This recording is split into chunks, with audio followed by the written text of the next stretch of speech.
আসসালামু আলা আবু বকর ইবনে আবি কুহাফা। এইভাবে দোয়া করলেন।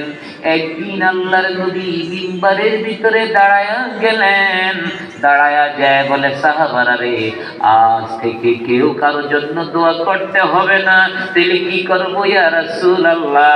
বলে, আমি মেরাজে যাওয়ার পরে আল্লাহর সাথে আমার যেই বিশেষ এক সাক্ষাতে যেই মেসেজটা আদান প্রদান হয়েছে, ওই মেসেজটা তোমরা বলবে।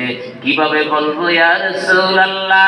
আল্লাহর হাবিব রাহমাতুল লিল আলামিন বলে, আমি আল্লাহকে সর্বপ্রথম আমি আমার মেসেজটা দিয়েছি, আত্তাহিয়াতু লিল্লাহ। আত্তাহিয়াতু, আমার অ্যাটেনশন, আমার মনোযোগ আপনার জন্য একমাত্র।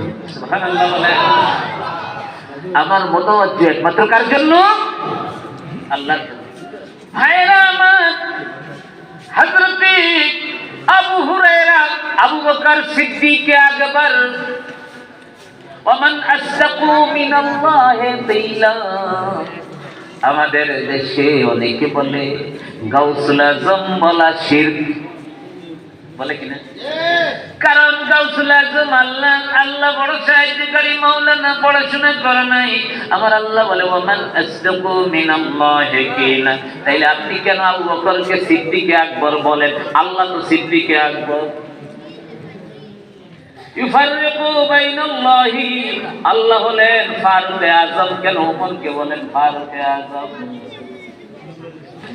ভাইরে মাওলানা, আল্লাহর ফারুক এক জিনিস, বান্দার ফারুক এক জিনিস। আল্লাহর গাউসে ইলিয়াস্তাগীসু, এই শব্দটা আমার আল্লাহ মুসা নবীর ক্ষেত্রে ব্যবহার করেছেন, আমার আল্লাহ নিজের ক্ষেত্রে ব্যবহার করছেন।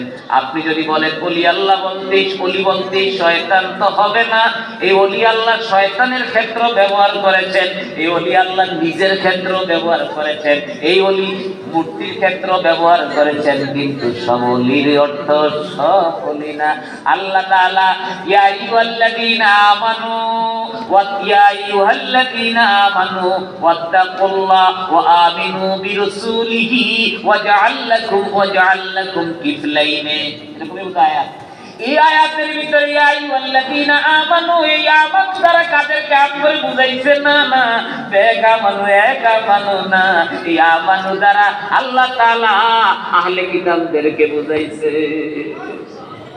বাবা, এই জন্য এই ইউটিউব আর ইন্টারনেট আর গুগল দেখা মুফতি হওয়া যায়, নিজে নিজে কোরআনের তর্জমা দেখা মুফতি হওয়া, মাদ্রাসা করতে হয়।